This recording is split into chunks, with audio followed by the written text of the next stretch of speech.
Voilà, donc vous voyez que j'ai reçu le bois de ma scierie locale, bois qui vient exclusivement d'un rayon de 80 km. Ce sera le sujet de la prochaine vidéo de cette série qui sera le montage de l'ossature bois, si la pluie veut bien me laisser un petit créneau.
Bon allez, c'est le jour 2 du chantier, je vous fais un tour rapide là de l'installation. Je vais passer en caméra de devant là. Ok, donc là on est dans la serre de stockage que j'avais installé dans le premier épisode. Donc avec ici tout le bois de l'ossature, ici les planches d'OSB, un petit peu d'isolant, j'en ai aussi ailleurs. J'ai les grandes poutres ici de la charpente. Primordial pour chantier, les plants d'épinards et les plants d'artichaut. Non bon, donc voilà la serre, donc je suis très content de cette serre, qui est un stockage provisoire, hein, mais c'est très bien. Ensuite, ici il va y avoir, j'ai installé un barnum de merde de chez Lidl là, qui bon 50 balles ça les vaut à peine, hein, franchement. Je suis pas très content. Il a déjà été plié 3 fois là-bas, j'étais obligé de rajouter des, ils sont tout cassés, voilà. J'ai dû faire des réparations de fortune là. Bon bref. Donc ici mon banc de coupe. Ici un petit plan de travail. Ici, très important, un compresseur qu'on m'a donné, encore merci. C'est un outil qui est vraiment très intéressant pour construire une maison à ossature bois, parce que ça va me permettre d'utiliser un outil que j'ai acheté et qui s'appelle un cloueur pneumatique, qui est assez lourd, mais grâce à ça on va pouvoir envoyer le pâté et planter des gros clous. Ici j'ai sorti les clous de 75. Ici je stocke le bois que j'ai précoupé, prêt à être monté, donc ça c'est du kit. Et là on arrive sur le chantier où hier on a fait toutes les lisses basses de la périphérie, et aujourd'hui on va commencer l'ossature à proprement parler. Donc je vais m'installer directement ici et puis ça va être bien. Donc allez, c'est parti. Donc on va construire ça. J'ai fait toutes les cotes, j'ai déjà précoupé toutes les planches. Maintenant il n'y a plus qu'à.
Bon allez, autre jour, autre ambiance. Donc là on a passé 3 jours de beau temps et franchement on a bien cartonné parce qu'on a réussi à faire toute la structure en bois. Il nous reste que la charpente à faire.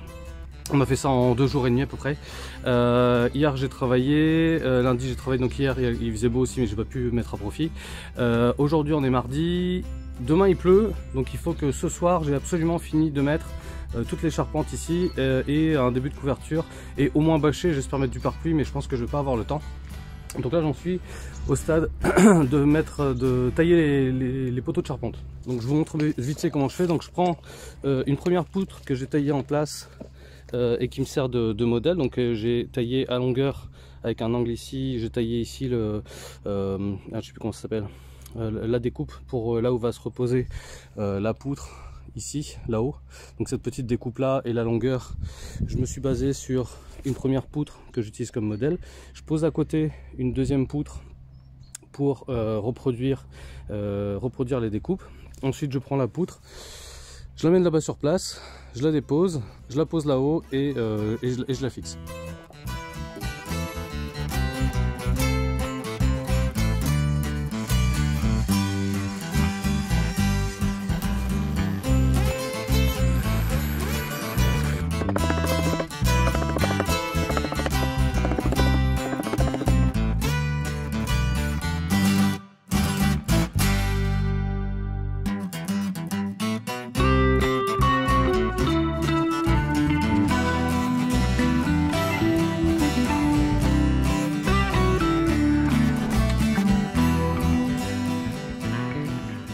Bon, ça avance très bien. Il me reste plus qu'à mettre la dernière poutre ici. Je sais pas quelle heure il est, il doit être 15h30, quelque chose comme ça.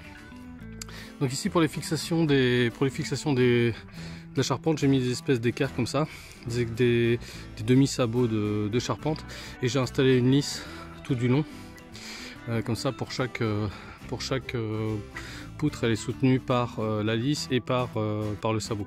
De l'autre côté, j'ai simplement mis des équerres comme ça, des équerres que je vais renforcer un petit peu, et j'ai rajouté une grande vis en dessous, par dessous ici, je vous montre. Donc c'est des grandes vis comme ça, je sais pas quelle taille elle fait mais elle doit faire donc qui vient se prendre comme ça, qui prend les lisses hautes et la poutre.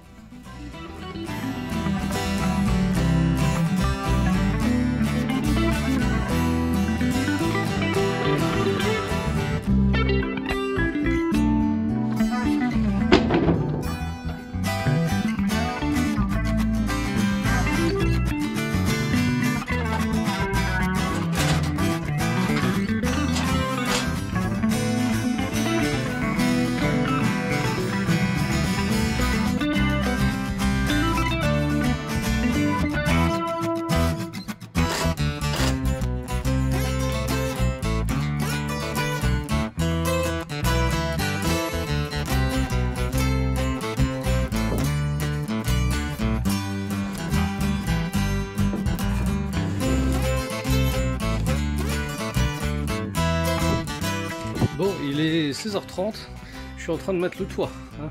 On est presque fini, je prends un dernier petit café, parce que ça caille de ouf, il a fait entre 0 et 3 degrés aujourd'hui, donc je suis un petit peu frigorifié, j'ai le nez tout trempé.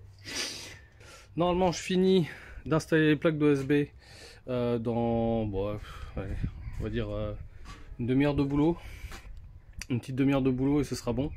Et ensuite par contre je vais pas avoir le temps de passer l'écran anti-pluie, donc je dois remettre une bâche provisoire en attendant voilà, de finir ce chantier là.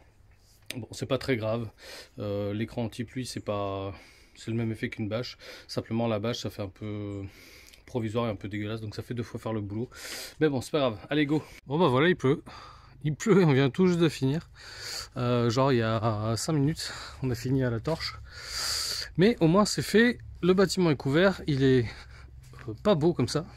Bon voilà qu'est fait, donc j'ai fini toute la structure là, toute l'ossature, et j'ai enfin un toit sur la tête avec des plaques d'OSB. Il reste un petit morceau ici à remplir.